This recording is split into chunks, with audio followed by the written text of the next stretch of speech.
Aw, thanks. My girl. Yeah. You remind me a lot of my cousin. That's why I told you to call him. Yeah. Yeah. He's like my, I'll call him. see, he's like my brother. My Oh, brother yeah? from another mother. Yeah. He's the one that gave me my kitty. Have you seen my kitty? No, well, let's see. Everyone's logging on already.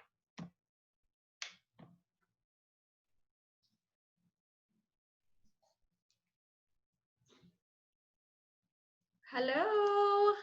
Good morning, everybody.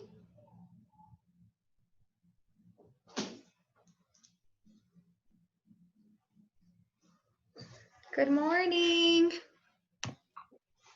Can everybody hear me okay? Awesome.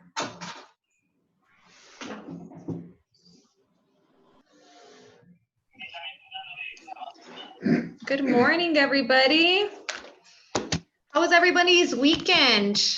Long weekend. Good from my side. Good. Did anybody Yeah. make any money? Did anybody get any contracts signed and executed? That's the most important thing. Yeah. Damien's in the room with me. He said that's the most important question. It is. We're not doing this as a hobby. We're doing it to make money. I want to know everybody's money wins so we can celebrate.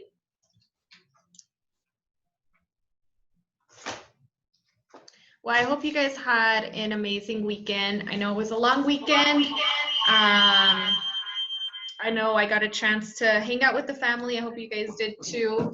But did anybody have anything go on this weekend that you'd like to share? Either a prospecting story or maybe showing houses, just kind of to keep everybody in the loop for what the market looks like right now, any struggles that you might have had, or any wins, because we really do want to celebrate everybody's wins. So anybody have any stories to share with us from over the weekend?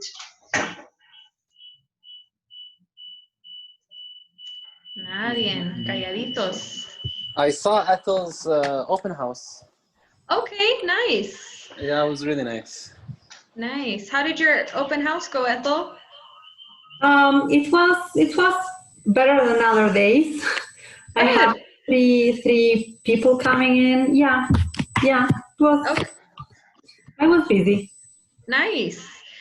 Were they all represented? Did you have anybody that was unrepresented? Yeah, but without any. Yeah, but they are not prepared to buy already. Yeah, they were just looking. They saw the signs and they wanted to see how the houses were, but they don't know how much money they have. They didn't talk to a lender. They were just like looking around. Did they live in that neighborhood? Do you know by any chance? No, they are renting. They are from the army, so they have another house in other city. They need to see what they're going to do with that house, and then they need to be sure that they want to buy another house. Yeah, they were not sure really. Okay, so military are great buyers. And if you ever get a potential military buyer, they're great buyers, and here's why. They move around a lot, and they think that's a good reason to not buy. That's what they believe. Because remember, they're not in the industry of real estate. They work military, and that's what they know. So they think that it's a bad idea to buy a house at every duty station, but in reality, that's a great opportunity for them because they can buy a property, they can live in it essentially for free. Because for anybody that doesn't know how the military works, the military actually gives their soldiers a housing allowance. Okay, they give them this housing allowance depending on what rank they are. So let's say that they're a E4, and I don't know all the specifics of how this works, but let's say they're an E4. They get $1,200 per month for housing. They also have the VA loan, right? So they get their housing allowance plus they get their VA loan. With the VA loan, they don't have to come in with any down payment. So most military soldiers that are at least a little bit responsible will have some money in their savings account to pay for closing costs. Especially when they come with a family, they're usually a little bit more responsible. The men are at work all day. A lot of these military soldiers have wives that are at home and stay with the kids. You're going to see that that's very normal and frequent with military families because the families move around so often that the wife usually does stay at home with the kids to Yeah. give them that stability. So, yeah, in this case, he's going. They are not so young. He's going to retire. That's why, and their kids are not living with them anymore. So that's why they are thinking on buying a house here because they like the place, and they need to figure out what are they going to do with their other house. And I told them that in all the United States is a seller's market, so they can ask how much their house is valued. How do you say valued? Okay, and at least to see how much money do they have. So yeah, they were nice. They said Great. they will think about that. That's great advice, Ethel. You did everything correct. Did you get their information to follow up with them? I have her email. Yeah. Okay, perfect. So then I would recommend today, so I usually don't do it sooner than Tuesday. Today, if you could just shoot her a quick email to follow up and just pretty much thank her for coming into the open house and just tell her that it was a pleasure meeting her and that you're here for anything, anything that's real estate related that she might need. Do you know where her house is, the other house by any chance? You know what, he told me, but I didn't know where was it, so it goes from my mind, but it was in Texas, but not near here.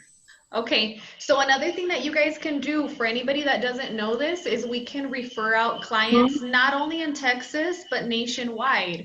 So you said that they're unsure and they're unready because they don't know what to do with the house that they currently own.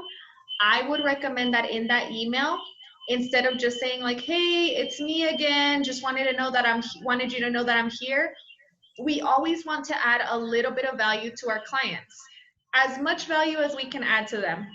So in this situation, being that the house that's in another city is what's holding them from making a decision, that is your obstacle.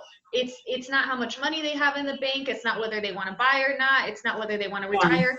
Right now, the obstacle is this other house that they own and not knowing what to do with it. Do they keep it? Do they sell it? Do they rent it? Do they move back? What do they do with it? And you already know that if they have the value of the property, they're going to be able to make a better decision, right? Yes. So in that email, I would recommend that you put something to the effect of, hey, I know you mentioned this other house. I can help you find a realtor in that area. Do you already know somebody, just to help you with the value? Because once you get the value, then you're able to make that decision.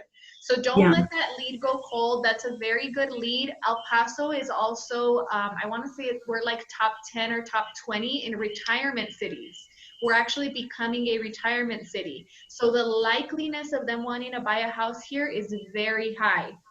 So good job with that, Ethel. Keep up the good work. I'm so glad that you did an open house, and thank you for sharing that. I really appreciate it because this is a lesson for everybody. This is the reason that I ask, is because there's 9 of us on this call right now. So the chances of you guys having some type of experience that the rest of us can learn from, even myself, I haven't been through everything. I know you guys see on WhatsApp every once in a while a realtor will put up a story there. They do that to share the information and the lesson that they got from that, okay? You'll hear us always say every deal's different. You learn something new from every deal. That's 1,000% true. So thank you, Ethel, for sharing. I hope you guys got something out of that. And without further ado, we will go ahead and get started with our training, okay? So today we are going to talk about time blocking. This is something that changed my life in my real estate career. Once I became really serious about time blocking, everything changed for me.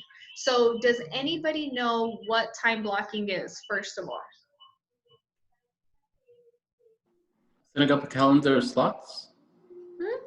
Yeah, we just want to make slots in a calendar, okay? We want to go through our schedule and know exactly what's going on during the day. So speaking on just on myself and how I used to do business, years ago, and how it's changed.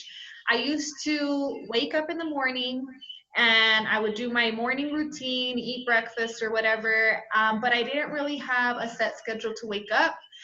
Because now I'm self-employed, so I get to wake up whenever I want. I don't have to get ready if I don't want to because I don't have any morning appointments, and I was loving life, okay? But that was wrong. It was wrong. It was wrong because what that did is it just started my morning off incorrectly. What you guys want to do is you really want to have a good solid schedule for yourself for the entire week at least. Okay, let's start with a week. Now, ideally, you guys want to have goals for yourself for the month. You want to have sales goals. I know you guys laugh whenever we come into the meeting and I'm asking you about how much money you made, or when I'm saying bye and I'm like, go make money. But let's be real about this, okay? This is our job. We're trying to make money. This isn't a hobby. So the only way that you're going to last in this business and want to keep going is if you're making money. This business really sucks when you're not making money. That's the truth. Okay? It hurts when you're not making money. I say it because I've been there. If you're not making money, this is not fun. And you won't last. There's only a certain amount of time that you'll be here before it ends. So, first, monthly goals. How much do you want to sell for the month? Okay, there's two ways that you can set up this goal. You can set up an actual money goal. I want to make $2,000 a month, $4,000 a month, $6,000 a month, $10,000 a month. You can set up a number, a money number, or you can set up a number of closings. And from what I've seen, different personalities tend to be motivated by a different number. Personally, I like to shoot for a certain number of closings. That's just my way, but I know other realtors that work better if they have an actual money number. So I might say, okay, this month I want to make sure that we close 4 deals, 6 deals, 10 deals, whatever that number is, that's my goal for the month. You have to have something solid for the goal because you have to have something that you're shooting for. You have to have something that you're going for because now you get to work backwards. So let's assume that I want to close, let's see, most of you guys are new here. Let's say that we want to do 2 for the month. Is that a pretty solid number that most of you would be content with? I want to give a number that most of you guys are going to be okay with so we can work backwards from there. I think for the beginning 2 is 2? fine. Okay, good. Let's do 2 per month, okay? Let's say we're trying to close 2 in 1 month. So we are in the beginning of September right now. So we pretty much have about 30 days to close. Now, keep in mind, whatever you put under contract in September is actually going to be for October.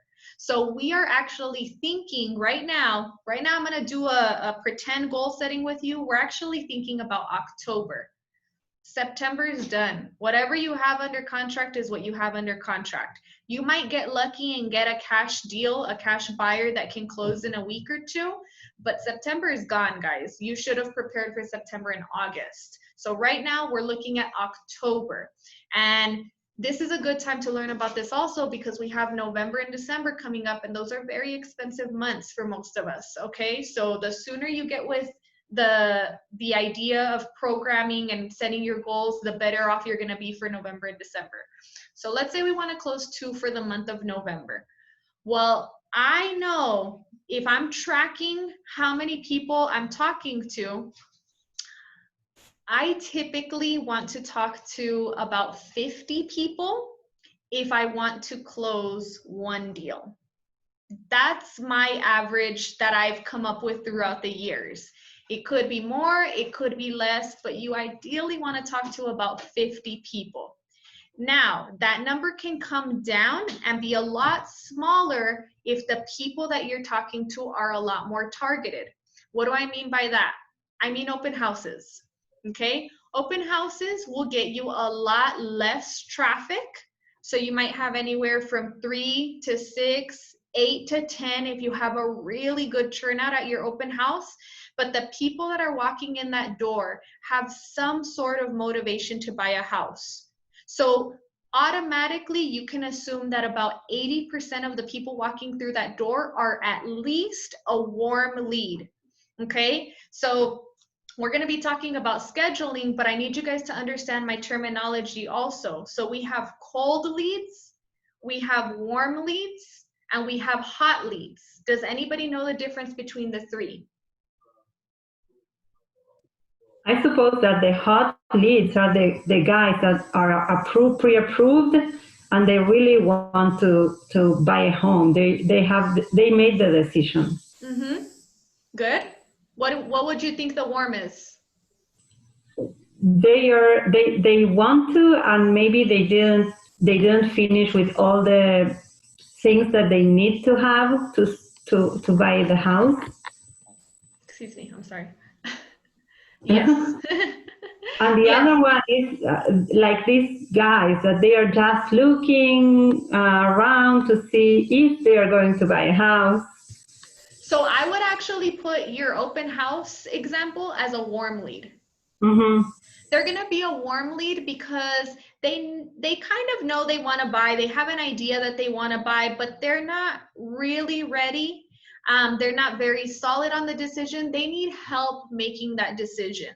And it's your job to help them make that decision. And I want you guys to understand that whenever we help somebody make a decision, we don't always help them make the decision to buy. Sometimes we help them make the decision not to buy. Sometimes we help them make the decision not to sell. You know what? It's better that you don't sell right now. It's better that you rent right now. Sometimes that's the help that we give them. Please keep that in mind. Please keep in mind that we do have a fiduciary duty to all of our clients, even before they're our clients. Assume they're your client from the day that you meet them and point them in the right direction. But yes, Ethel, you have it pretty much down. A hot lead, go, go, go. We need to give them what they need right now because they are ready to go. So they might come in pre-qualified. They might not come in pre-qualified, but they're ready to move.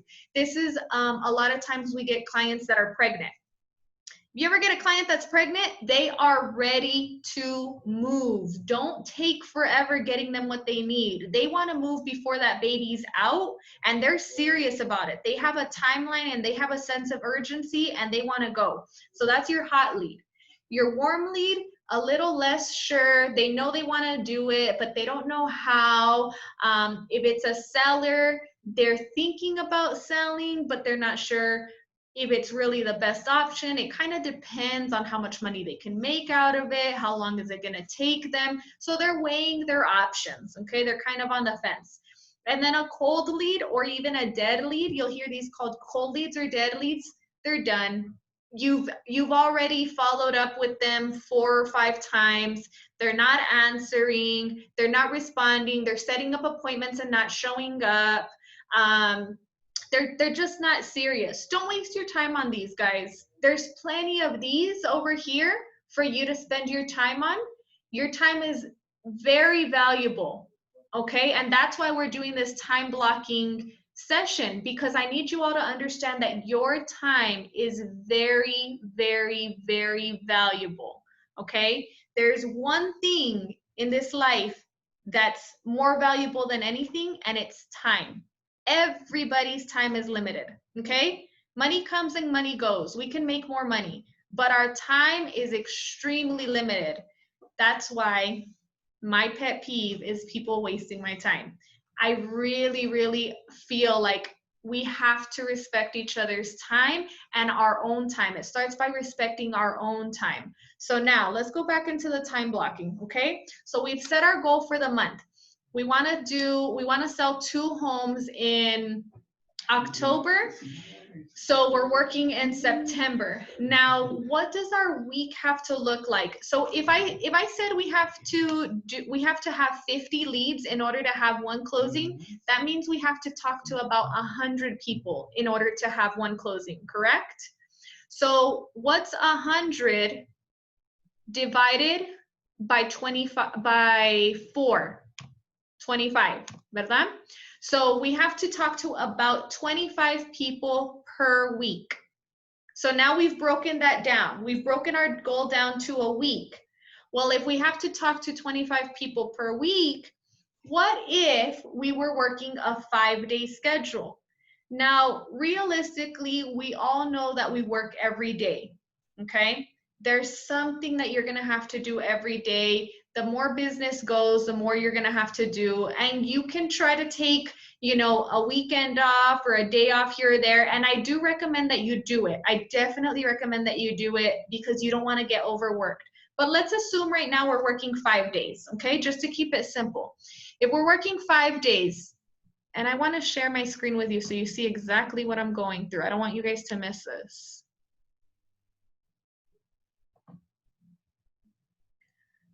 Okay, so the first thing that I did was 100 divided by 4. And I did that for the 4 weeks of the month, right? And then we're gonna divide that by 5 because I wanna see how many people do I need to talk to every day if I wanna hit my 25 people a week goal. So 5 people a day is what I need to talk to, okay? So this is important when you're time blocking because now you know this is what I need to do during the day. That's the first step. You need to know what is it that you need to accomplish during the day. If you don't even know what you have to accomplish during the day, of course time blocking is going to be hard. What are you blocking? You have no idea. So our first goal is to talk to people. And what is that called? Does anybody know what the right terminology for that is? Cold calls? Not cold. Networking. How about Closer. networking? It's closer. Prospecting. Prospecting. Damien said it. He's in the office. I don't know if you guys can hear him. Prospecting. Okay. There's one thing as a realtor that you have to do every single day. I don't care if it's your day off. I don't care if you're at your Tia Maria's house at a cookout. That's the place where you should be doing it. Con más ganas. You should be prospecting every single day. If you do not prospect, you do not have business. So there's a lot of different ways that you can do this. This is where your individual personalities come into play. This is where the personality test comes into play. What do you guys like to do and what don't you like to do? Couples, teams. This is where you guys really have to strategize because Alvaro, you're gonna like something a little more than Michelle is. And Michelle, you're gonna like something a little more than Alvaro's gonna like. Vice versa, you're gonna be good at something and he's gonna be good at something. For example, I used to work with a couple and the wife was really good at social media. She killed it. She was awesome at social media. So she spent her prospecting time on social media. Yes, you can prospect on social media. So she would devote an hour to 2 hours of her day on social media, but he was really good talking to people face to face. And so he would do open houses and he would door knock. Now, they also both came to understand that as a man, when you're door knocking, and men, no offense, this just is life, okay? You guys are scary. You're scary because you're a man. That is what it is, okay? I'm so sorry, but that is what it is. So as a man, you have to approach things a little bit different. If I go door knocking, the number of doors that will open will be a lot larger than if Ferez or Alvaro goes door knocking. You understand that, right? Okay. It just is what it is. It's the rules of the game. It's the rules of the world. That's just the way that it works. So what they did was they teamed up. You already have a team. So they teamed up and Miss Michelle would go door knocking with Alvaro. She would stand in front of the door to door knock, and as soon as they open, the conversation would switch and Alvaro would move forward because he was the one that had the strength of talking to people in person. But this was a strategy that they used, and more than anything, they had to block out that time and schedule it in to make sure that it got done. What are some other ways that you guys can prospect?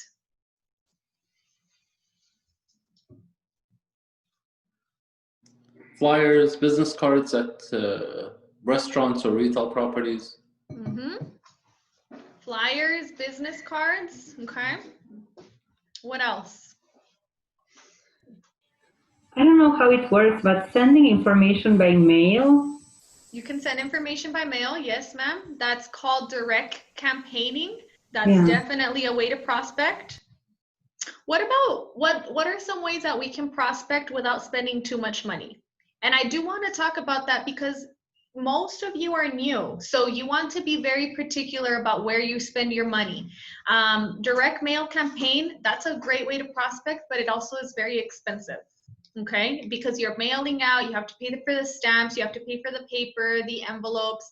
It's very expensive, and if you do it yourself, it's very time consuming. I'm not telling you not to do it. I've done it before, it'll work, but it is pricey.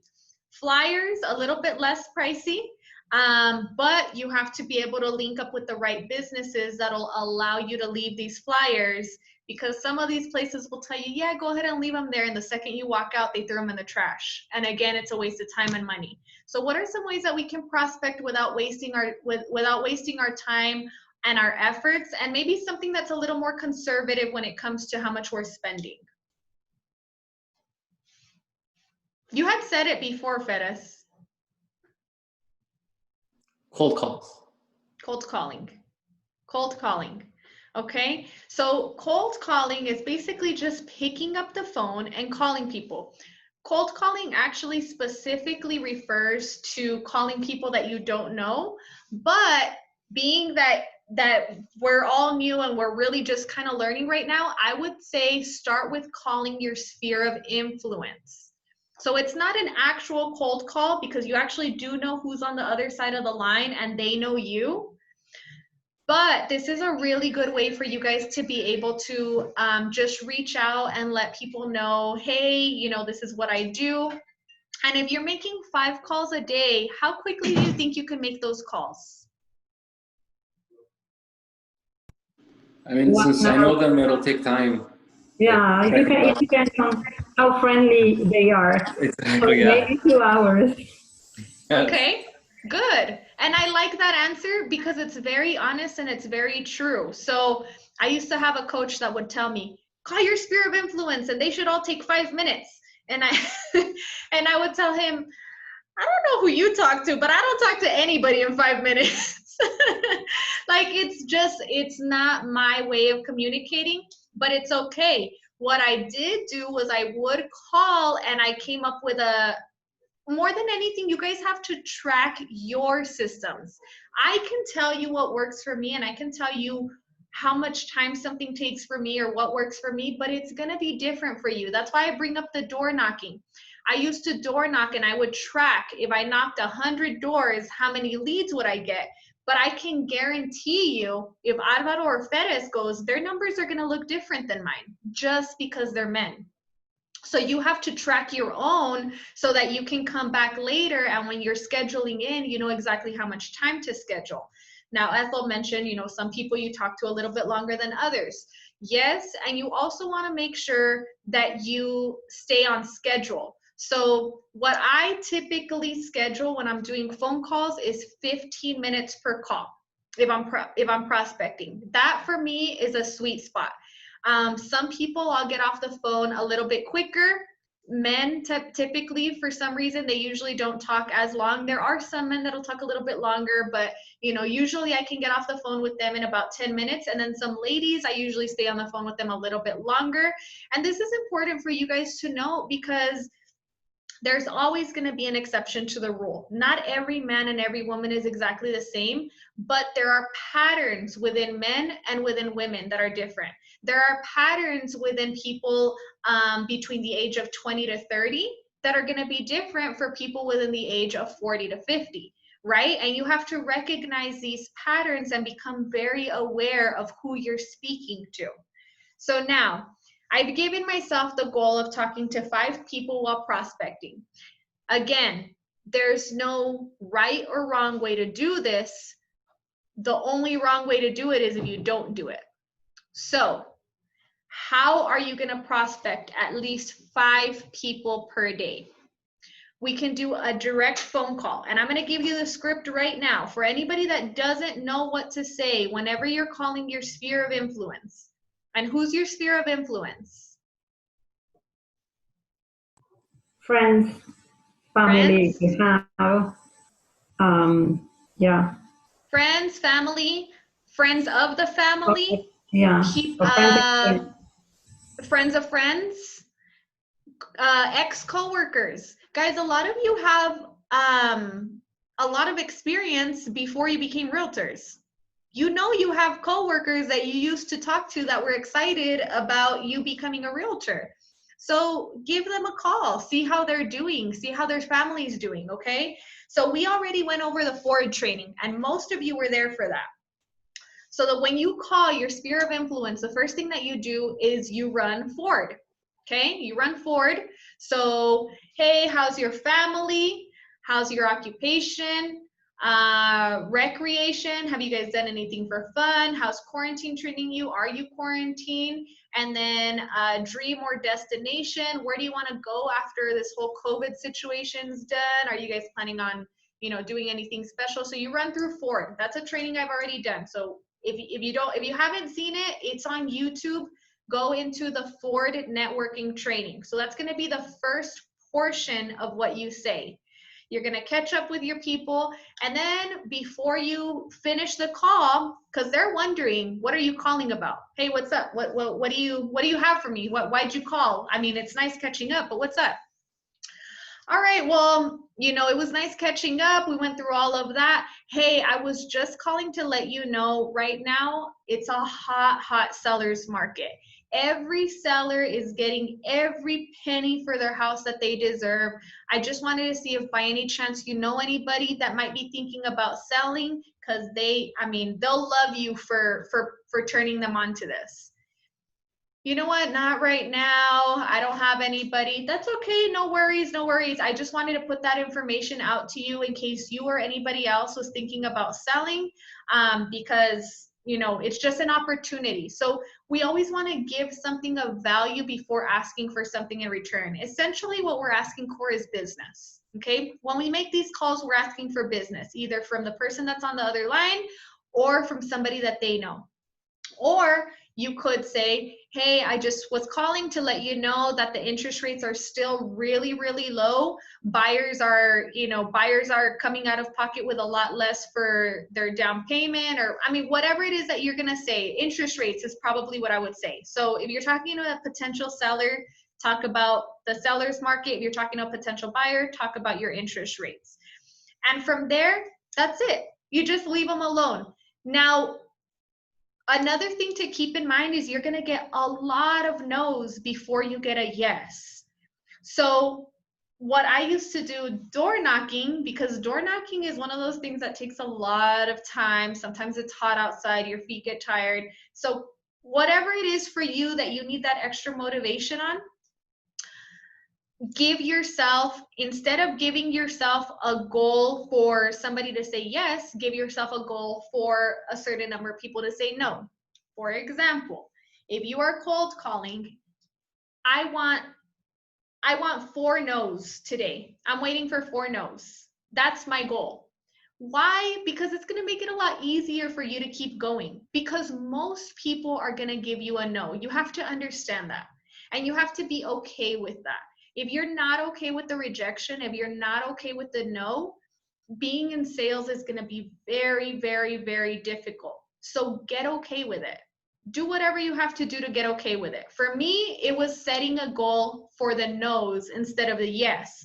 When I got the yes, It was the cherry on top. I was like, "Ooh," they said yes. You need somebody? Okay, cool. Let's do this.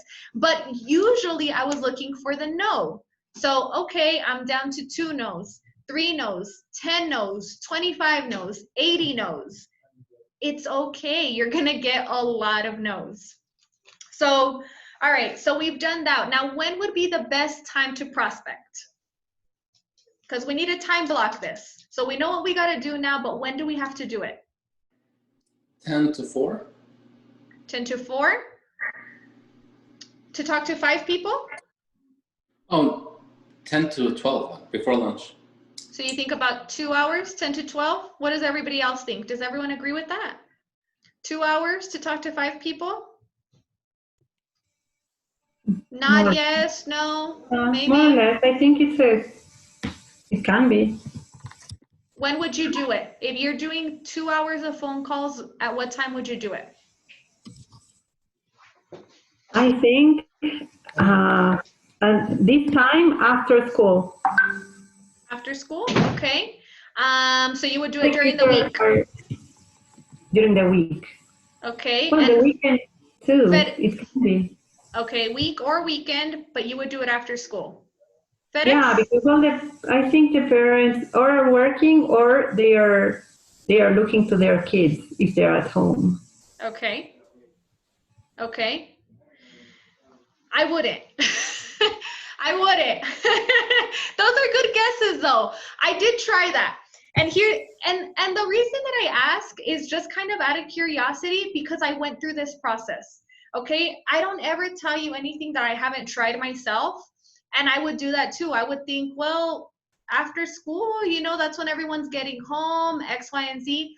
What I have found is this is kind of across the board. Everybody is, after 10 a.m., everybody's busy.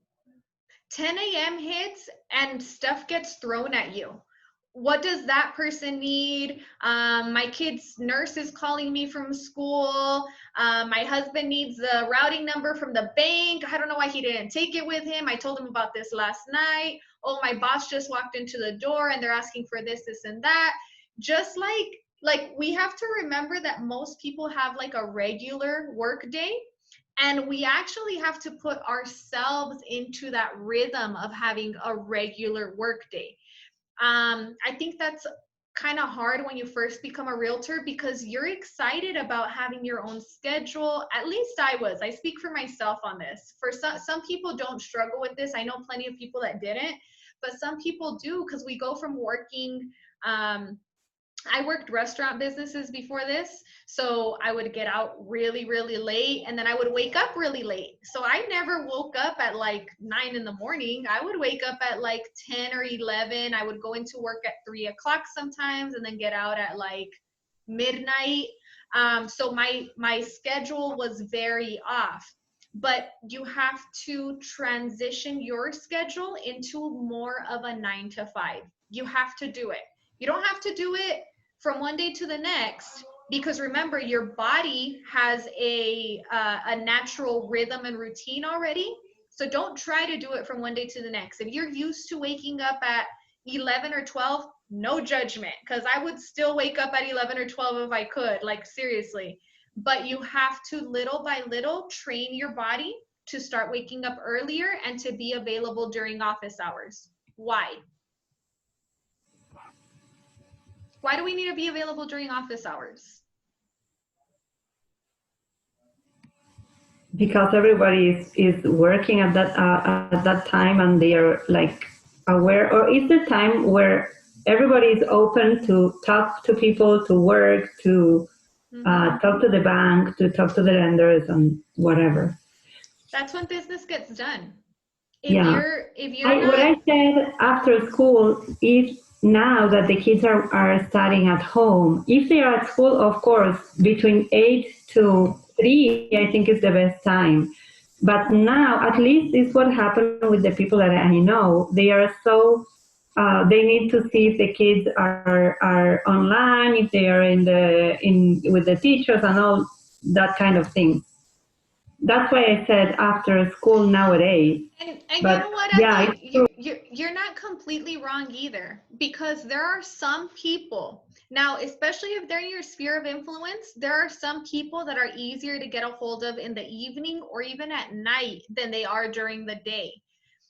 If you know that person's schedule and routine a little bit better, like you'll know your mom, you'll know your sister, you'll know the suegra, like you'll know those. And these are people that you guys definitely need to talk to, because they're the first people that are going to help you.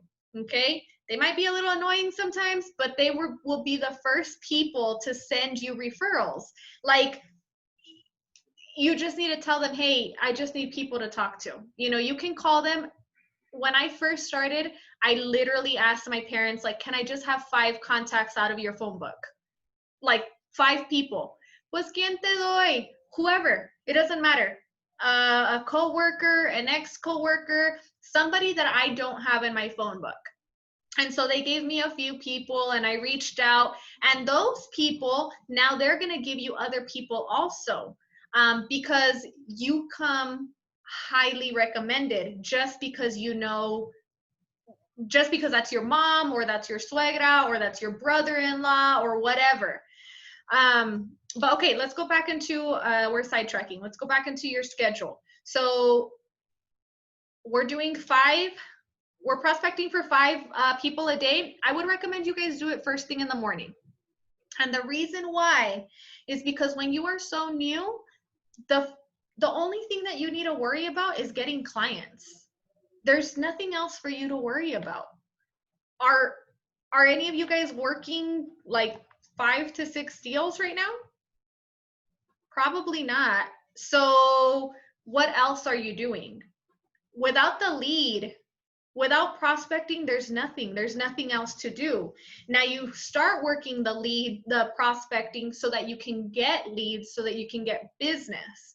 So if that's the most important thing for you to do in the day, you have to do it first thing in the day.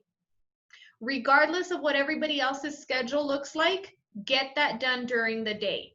Now, if there's some people that are easier to contact after school, then that's okay. You can reach them after school, but at least do your 5 in the morning. Make them number 6 and number 7, because the chances of you doing that at 5 or 6 or 7 o'clock in the evening are going to cut down, because life gets in the way. Life happens, because you have kids too, and you have a family too, and you have things that you need to take care of. So sometimes that stuff needs to come before your clients, and it will come before your clients.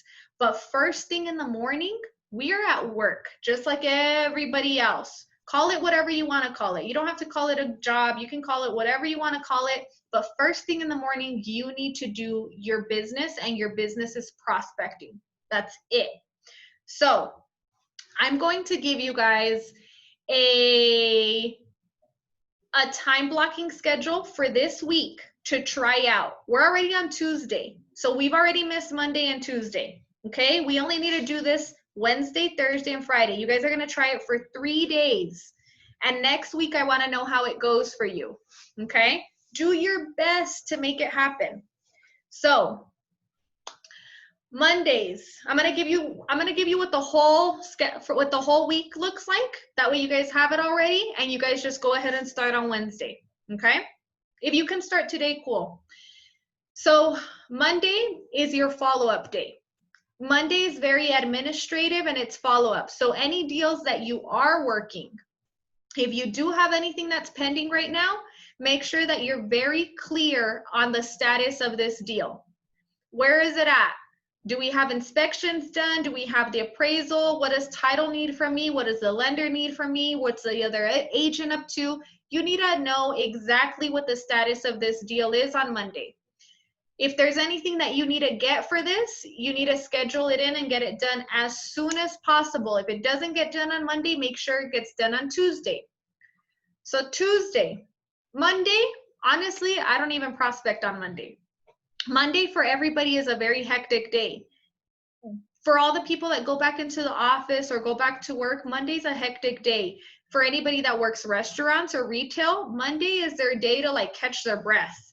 So Monday for me, I don't prospect. I just make sure that anything that's pending is where it needs to be. Any questions that I need to answer, follow up with your clients, any active clients that you have, do that on Monday. Tuesday is a heavy prospecting day. Tuesday, Wednesday, and Thursday are heavy prospecting days. Okay? Tuesday, I've heard, is the most productive day of the week. Excuse me. How true this is, I don't know. I don't know how true it is, but ever since I heard it, Tuesday's my day. If I don't prospect any other day, I want to prospect on Tuesday. Remember, I think I had mentioned on another training, there's a flow to the week. The week has a flow. There's a certain energy that comes with your week, right?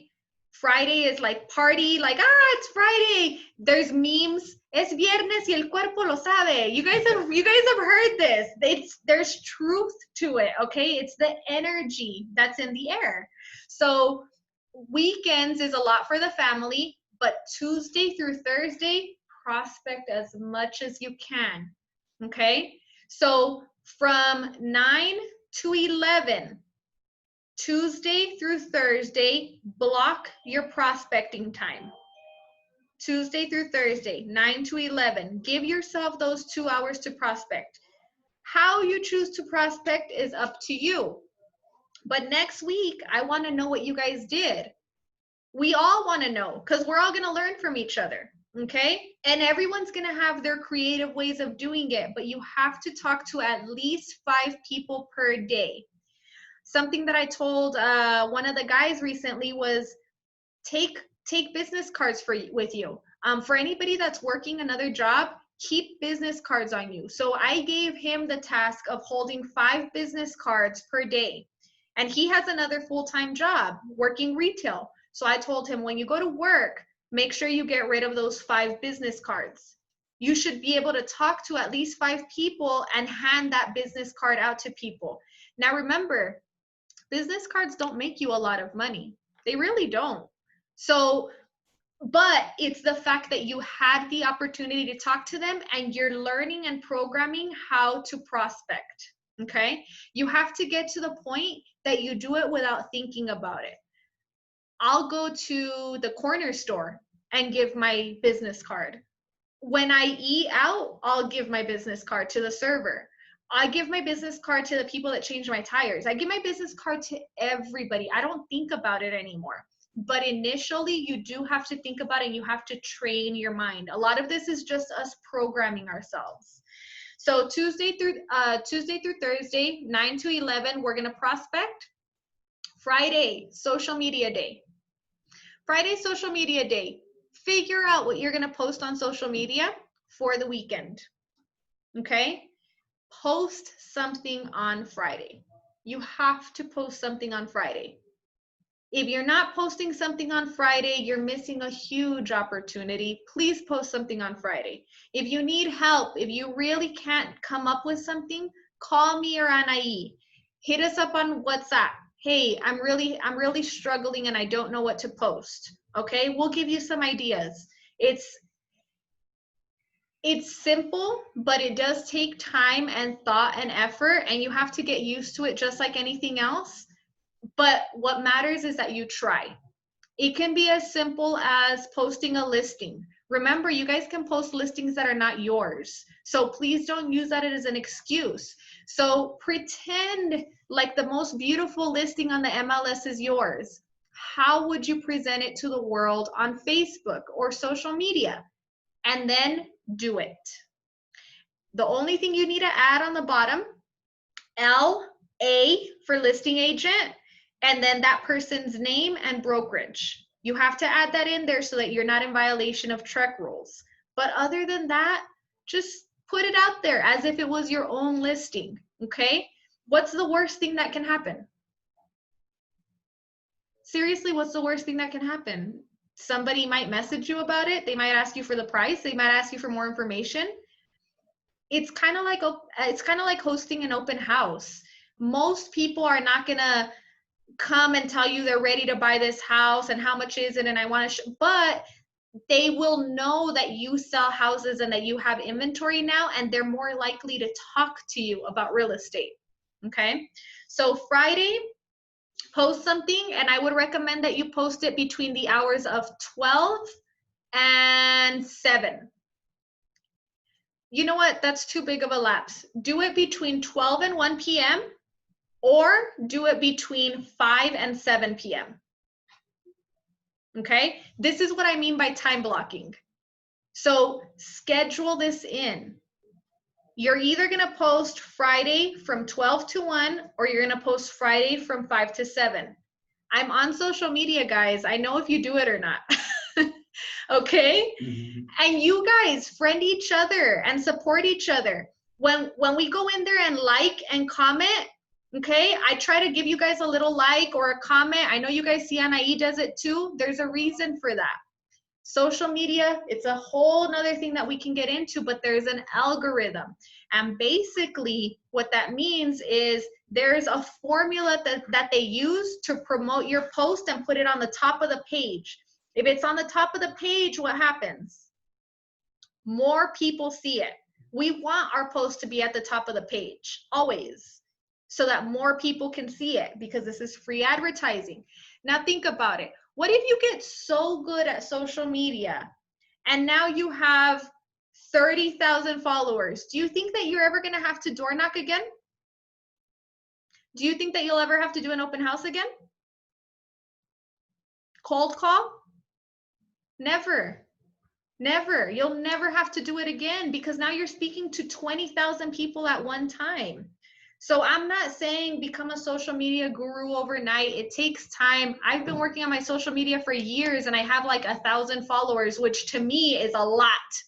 It took me a lot of time to get there, and I'm very proud of my 1,000, you know? But every time I post, that's what I'm thinking about. I'm thinking about, I'm talking to 1,000 people.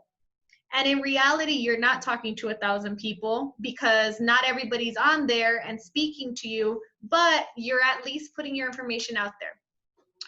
So that's going to be your Friday. Now, your Monday, what did we say? We said administrative work. Also do that between 9 and 11. Nobody likes when you call at 6 p.m. on a Monday to follow up on the inspection report. Nobody likes when you call at 6 p.m. on a Monday to follow up on anything. Get it done during the day. Even if they don't answer, you've at least done your part, and then you can follow up. Now, follow-ups. When we're new, we're very eager to get an answer. And there's a lot of good to that, because we need an answer a lot of times very quickly. But just keep in mind that everybody's workflow is a lot different. So if you follow up between 9 and 11, going back to Monday real quick, follow up between 9 and 11 and you don't get a response, give them a few hours. Follow up again at 1. This is after lunch hour, okay? From 1 to 2, it's follow-ups for the follow-ups that we did. And that's it for Monday. That's all you have to worry about. Then Tuesday, Wednesday, Thursday, 9 to 11, we're prospecting, okay? You don't have to be creative. You can just pick up the phone and call people that you know. If you start overthinking it and you don't know what to do, just pick up the phone. Please, don't waste your time thinking about it. Friday is going to be social media day. You're going to post something on social media between 12 and 1, or if you do it twice, good job, extra bonus points, 5 to 7. On the weekend, try your best to post something family oriented, okay? Whenever you're out with the family, if you guys are doing movie night, if you're doing game night, if you're just walking at the park, maybe you walked at the park on Friday, whatever it is, post that on Saturday. And on Sunday, at some point in the day, post,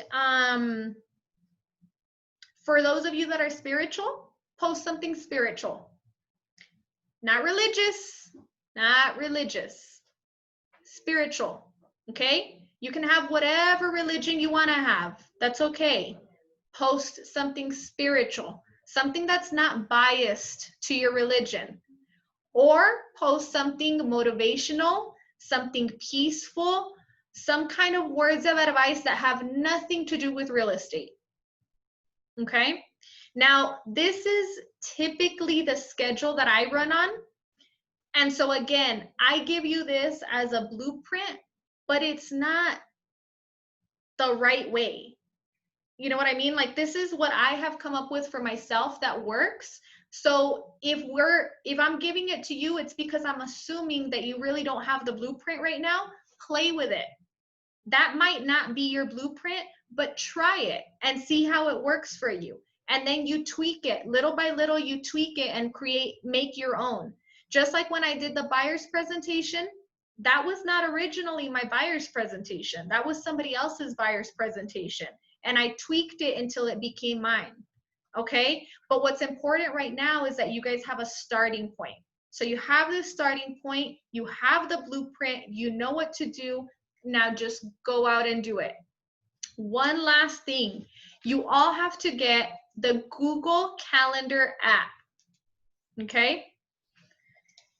If you've ever been around me, you know that when I set up an appointment, I tell you, yep, let me check my calendar. And I pull out my phone and then I go into here and this is what my calendar looks like. Okay? You have to get this calendar. I don't care if you use a planner. I hated that when they told me that too. You have to get this calendar on your phone. It doesn't have to be this one. It can be another one, but you have to get a calendar on your phone. Why? Because your phone is the absolute most important tool that you have as a realtor, right? What's making you money? Your phone, right? Take care of your phone. Invest in your phone. If your phone's slow, go get it to get checked or buy a new one if you need to. But this right here is a moneymaker. Keep your calendar on here, and every single time that you time block, you're gonna go in there and you're gonna say, okay, for example, last Tuesday, I had in here a note, Anaí was out of the office. We had picture day from 10 to 11. We had training from 11 to 12, and then I had a meeting from 2 to 3. All of that is blocked off in hours. So it's very easy for me to look through and remember. Now you want to look through your day the night before. If you look through your day the night before and there's too much blank space, you don't have anything scheduled, you need to schedule something. What can you schedule? If you have nothing else to schedule, schedule more prospecting. Okay? So you guys should at least have something to kick off your day. So you guys should be kicking off your day at 9 a.m., prospecting from 9 to 11. And after that, your schedule is a little bit more open.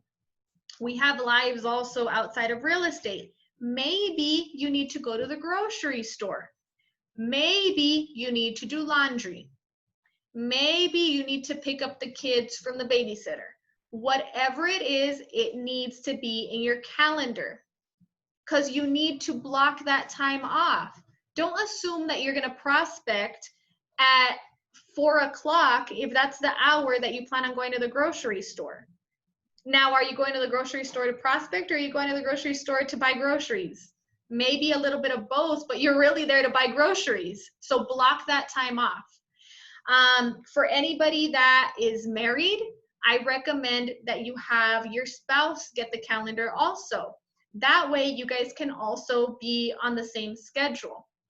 So especially for you, Michelle and Alvaro, I mean, it's super important for you guys to know who's doing what and at what time. How cool is it now that you know, oh, Michelle's gonna go to the store today at 5 p.m. Ah, okay, si tú vas a ir a la tienda, I'm gonna go do this. Or now I know, oh, she's gonna be out at that time going to the grocery store. Let me not show houses at 5, let me push it to 6. Now you have a better range of what you're doing and when. It's super important for you guys. And that's about it. That's it, guys. That's all I have for today. So do you guys have any questions for me? Yes. Mm-hmm. So when we want to post a house, a listing, I know we have to try to help the listings of our company first, or try to. But sometimes there's a house outside the company that's pretty nice and everything. What's the procedure to post that one? Is it the same thing, just to put the listing agent, the brokerage? Yeah, as long as you are giving them credit, just put LA, listing agent, and then brokerage. You have to give them credit. I always do it at the bottom because the odds of, like, just remember, not everybody reads everything, so you don't want their name popping up on top. So just do it on the bottom. But yeah, that's it. That's all you have to do. You just have to give them credit. Okay. Okay. And it can be from any brokerage firm, or it has to be only from Realty One? No, it can be from any brokerage firm. We always recommend that you guys look at Realty One's listings first so we can help out the team. Remember, you guys have a really big team here. We all have a really big team.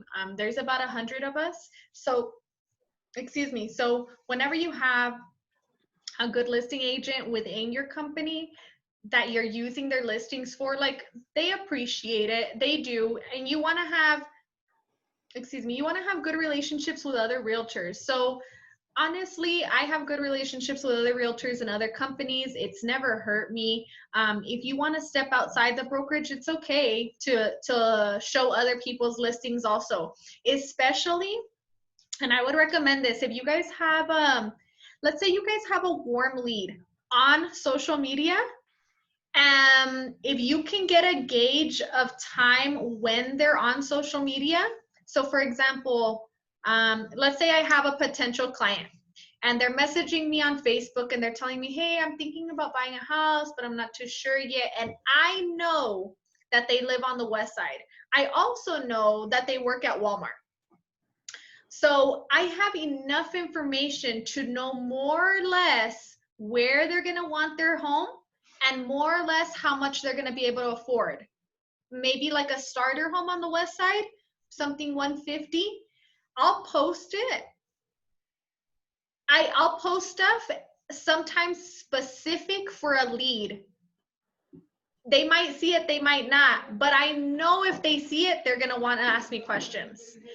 I'll have clients that'll come to me and they'll say, I want to do this, this, and this. And then I'll say, okay, let's go ahead and set up a buyer's consultation. You know, I can't get them in for the consultation. I can't get them in for the consultation. So I drop a little bit of bait in social media. Do you think they won't come talk to me? They will. Because now they're asking me, oh, I want that house. Can you take me to see it? Yes. Did you go and apply like I asked you to? No, not yet. Well, come on, girl. Let's go do that really quick so you can do it before the house is gone. Sometimes you got to go back to your sales tactics. Sometimes we're prospecting and sometimes we're giving back to the community, but sometimes we're in sales and you have to go back to those sales tactics. Denise, I think there is a restriction about posting others' listings other than the brokerage, our brokerage. I don't think so because everybody does it. But since there's doubt, let me ask Gabriel and I'll get back to you guys. Okay? If there's any little bit of doubt, I don't want to tell you guys incorrectly, so I'll double check. But what I do know is I see it on social media all the time. The team leader that I was with before, he used to let us do it and he would even do it himself. So I think it's okay as long as we give them their credit, but I'll double check for you. Okay, thank you. All right, guys. Well, I hope you got something out of that. Like I said, for me, when I got serious about time blocking, it became a game changer for me in business. It'll take a little bit of time. Don't be super hard on yourself if it, that first week is not perfect. and you don't hit every appointment or every mark. But once you get really serious about it, it kind of starts to come a little bit naturally more. I mean, just like everything else, it takes a little bit of practice. This will be a game changer for you because now you're a lot more focused on what you're spending your time on. You're a lot more particular on what you're spending your time on. And once you start getting that business, now you want to shift your focus to the money-making activities. Remember, you guys are the money makers. You have a lot of people on your team and they all serve a different purpose, but you're the money maker. You have to bring in that money. So make sure that you're always scheduling money-making activities. If you find yourself doing too much busy work, that's a thing. Sometimes we are hesitant to do what we need to do and we'll do busy work, and that's a waste of time. Busy work could be something like, for example, Ethel had mentioned doing mailers. If you decide to do mailers, again, I'm not telling you not to do it. If you were to decide to do mailers, I have done them before. My daughter does them. I don't do them. I don't need to be sitting around putting stamps on 300 envelopes and sealing them. That's busy work. That's not making you any money and you're wasting your time. And if you don't have a kid to do it, let me know and I'll bring mine in here and she can do it for you in the office. I'm serious. I don't want you guys spending time on that, okay? That's it, guys. That's all I have for today. I hope you guys enjoyed it. I really appreciate you guys showing up as always. I'm going to put this on YouTube, so if anybody has to step away for a moment, or if you want to go back and rewatch it or refer it out to a friend, please do that. Also, we're gonna start putting videos up on the Realty One channel very shortly. We kind of tested it out with my channel. I think we're at a place where we can start shifting over and putting it on his channel also. So please, please, please like, subscribe, hit that little notification bell. That way every time we put up a new video, you guys get notified and you can watch it later also, okay? All right, bye. Enjoy the rest of your day. Go out and make money. Good luck. I can't wait to hear about your prospecting stories. Bye, thank you. Bye.